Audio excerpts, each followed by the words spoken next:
पदाधिकारी, कार्यकर्ता साथियों, नेता के सामने नेता क्या भाषण दे। यहाँ तो हम सब लोग नेतागिरी कर रहे हैं। हम सिर्फ इतना कहेंगे, आज के तारीख में किसी हमारी पार्टी के एनडीए घटक दल के किसी साथी को थाने की समस्या हो, ब्लॉक की, तहसील की, जिले की, किसी को कोई समस्या हो तो वो ओम प्रकाश राजभर को जरूर याद करें। हम इतना कहूँगा क्योंकि सरकार में है, कुछ निचले स्तर पे कार्यकर्ता हम लोगों तक नहीं बात पहुंचा पाते हैं, दुखी हैं, उनसे भी कहिए। अभी मैं था, आपके यहाँ विलम्ब हुआ आने में, जैसा कि जो खबरें हमको मिली, बताया गया, तो आज से हमने शुरुआत किया है और अभी हम लोगों ने गिनती से 870 नेताओं को अपनी पार्टी को जुटाया था, मात्र गिनती से।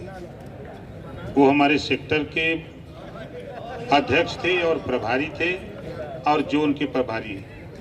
हम पूरे लोकसभा को अपने हिसाब से, अपनी पार्टी के हिसाब से हम लोग जो संगठन को तैयार किए हैं, 2125 बूथ को हम लोगों ने जो तैयार किया है, उसकी परीक्षा हमने आज ली है। हमारे क्षेत्रीय अध्यक्ष जी भी थे, लोकसभा प्रभारी भी, संयोजक भी, हमारे सभी साथी वहाँ जाने के बाद ये महसूस किए कि आज जो चुनाव का बिगुल, संगठन को हमने थोड़ा सा उनको जागृत किया है। आपको एक हफ्ते के अंदर लगेगा कि ये चुनाव हम नहीं लड़ रहे हैं, जनता लड़ रही है।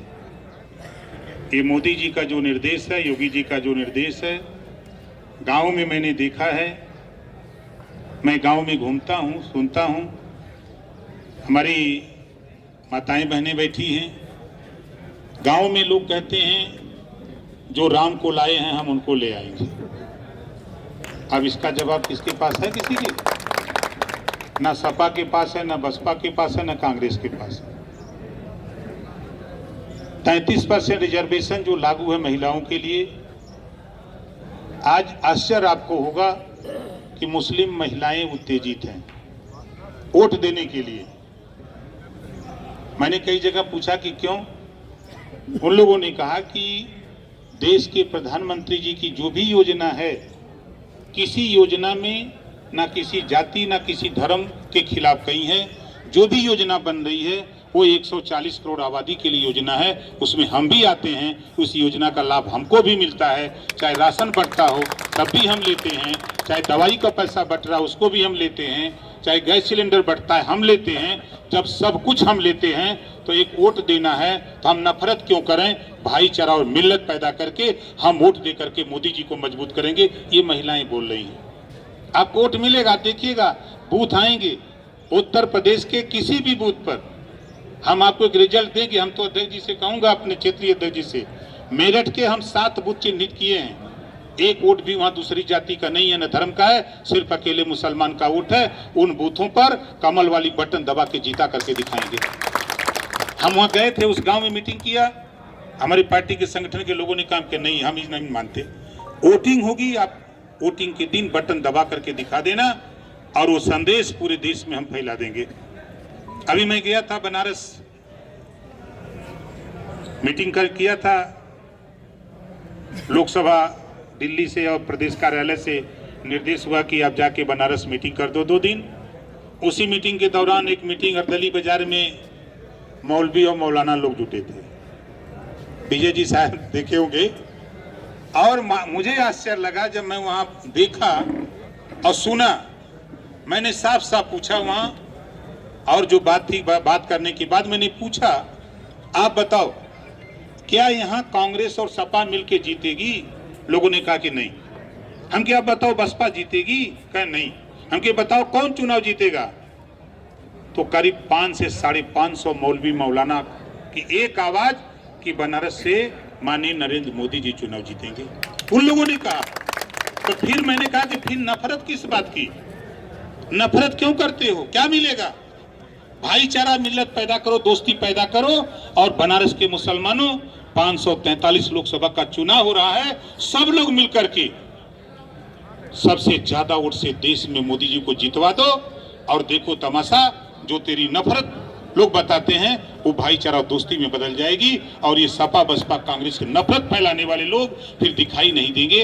ये बात मैंने अर्दली बाजार में इस बात को कही और मैं तो देख रहा हूं और आप लोग भी अध्ययन कर रहे हैं। किसी गांव में जाइए, किसी नगर के इलाके में जाइए, जब वोटर के बीच में बैठिए तो नेता अगर टोपी साफा झंडा लेके जाएगा तो उससे नहीं बतियाते हैं, लेकिन अगर उनकी सच्चाई जानना है, आप अपनी गाड़ी से जाते हैं, आप जाओ प्रचार में, लेकिन अपने ड्राइवर को कह दो कि आप भी घूम के तरह चाय पी लो, पूछ लो, तो आपका ड्राइवर 100% खबर आपको बता देगा कि कौन कहां वोट देने जा रहा है।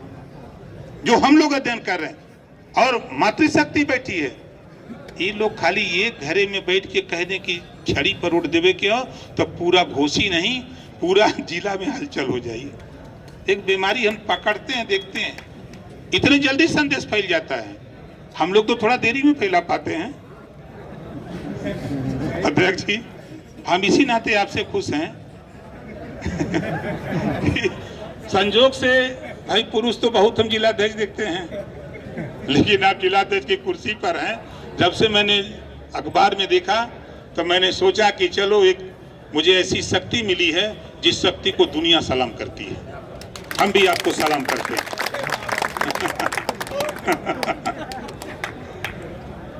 भाई सब लोग सलाम करते हैं, हम ही नहीं। इतनी ताकत है नारी शक्ति में। आज मैं जो आपके सामने हूं अपनी मां के आशीर्वाद से हूं। मैं मां से जो मुझे प्यार मिला, सीख मिली, जमीन से उठ करके वो गरीबी झेला हूं, शायद कोई झेल के नहीं इस मुकाम पे आ सकता। दूसरे का कपड़ा मांग के पढ़ा हूं, फीस नहीं हटी तो रात को टेम्पू चलाता था और दिन में पढ़ने जाता था। आज कोई कुछ कह देता है, अच्छी बात है, नहीं मामला बैठा, कमर्शियल खेती किया, ले जाके सब्जी मंडी में बेचा, है हिम्मत किसी नेता की। जब मैं बीए में पढ़ रहा था 10 बीसा बैलों से खेत जोत करके विद्यालय जाता था, लेकिन एक तमन्ना थी, सोच थी, जज्बा था, जनून था, इस काम को करूंगा, और ये जज्बा जनून पैदा किया राजनीति में, और वो जज्बा जनून आपको दिख रहा है। कहने की बात नहीं, एक गरीब परिवार से उठ करके आज यहां तक आया हूं। निश्चित है गरीबों के प्रति दर्द होता है, गरीबों के साथ कहीं अन्याय होता है तो ओम प्रकाश राजभर का खून खौल उठता है। मैंने गरीबी देखा हूं, हमारी माताएं हैं, बुजुर्ग हैं, महुआ का लाटा खा खा करके पढ़ा हूं, शायद बहुत कम लोग जानते होंगे, वो दौर में झेला हूं। इस नाते साथियों, बात तो बहुत है, चुनाव कार्यालय हम लोग समय अभाव है, उधर नहीं जाना चाहते, लेकिन इतना कहूंगा, संकल्प आपने लिया है तो मैं गारंटी के साथ कहता हूं, जो जिम्मेदारी केंद्र और प्रदेश सरकार ने दिया है, उत्तर प्रदेश की 80 की 80 लोकसभा सीट जिताने में जितना भी सहयोग, जितनी भी ताकत मेरी लगानी पड़ेगी, मैं पूरी ताकत के साथ लगाऊं। मां बीमार थी, फोन आया प्रदेश कार्यालय से, दिल्ली कार्यालय से, मेनका जी जीत की। मैंने कहा मेरी मां तिरई के कार्यक्रम में मैं दरवाजा नहीं छोड़ सकता। उन्होंने कहा 1 घंटे के लिए आओ, मैं छोड़ करके चला गया। मैं वहां से फिर लौटा, लेकिन मैं बार बार कहता हूं कि मैंने अपनी मां खोया है। मैंने 15 साल मां को अपने साथ लेकर के, जब मैं लखनऊ रहता था तो लखनऊ, रसड़ा रहता था रसड़ा, बनारस गांव जाता था तो बनारस, उस मां को मैं जानता हूं। उस मां के आशीर्वाद से आज ओम प्रकाश राजभर मिनिस्टर बना है, अपनी मां के आशीर्वाद से बना हूं। उन्होंने मुझे पढ़ाया लिखाया, पिताजी तो सर्विस करते थे। इस नाते साथियों, ये चुनाव आप लोगों को बता दूं, किसी साथी को भ्रम हो तो दिमाग से निकाल देना। आप देख लेना रिजल्ट, हर लोकसभा के 5 विधानसभा में, हर विधानसभा में 1 लाख से ज्यादा वोट से आप चुनाव जीतोगे। देख लेना, 1-1 लाख वोट हर विधानसभा में पाओगे। और चुनाव जीतने का आज की तारीख में कौन सा वोट कहां पोल हो रहा, कौन सा वोट किसको मिलेगा, हम आपको 3-4 दिन पूरा रिजल्ट बता देता हूं। आज की तारीख में 2.5 लाख वोट से चुनाव जीतूंगा, 2.5 लाख वोट से, ऐसे नहीं बोल रहा हूं। चाहे जो जितना कह ले, हम भी धरातल पे हैं, अच्छे पहलवान काम कर रहे हैं धरातल पे। बैठी हुई जो ताकतें हैं, ये खिलवाड़ नहीं है, ये सभी ताकतें मोदी जी को प्रधानमंत्री बनाने के लिए लड़ रही हैं। ओम प्रकाश राजभर और अरविंद का सवाल यह नहीं है। सवाल योगी जी के सम्मान का है, सवाल मोदी जी के सम्मान का है, हम सबके सम्मान का सवाल है। और उत्तर प्रदेश में अभी आपने देखा मेरठ में गया था, क्यों गया था? मैं तो पूर्वांचल का नेता हूं, लेकिन मेरठ क्यों गया? हमने मेरठ में भी 4000 5000 वोट तैयार किया, 10,000 वोट तैयार किया हर लोकसभा में, 80 में। बिहार में 40 लोकसभा में सीट तैयार किया। सोशल मीडिया पर आपने देखा, एक एक जगह 10,000 15,000 की मीटिंग हम लोग करते रहे। और एक शब्द माननीय प्रधानमंत्री जी ने कहा, जब मैंने सीट कहा कि 3 सीट हम लड़ेंगे, एक बिहार हमको चाहिए और 2 यूपी, उन्होंने कहा कि ओम प्रकाश जी हम आपको समझा सकते हैं, लेकिन और ऐसे लोग हैं जब आपको 3 देंगे तो सारे लोग मार करेंगे, आप एक सीट पर लड़ो, वोट दिलवाओ, बाद में देखा जाएगा। मैंने कहा कि आपके जो आदेश है उसका पालन ओम प्रकाश राजभर करेगा, एक ही सीट पर लड़ूंगा।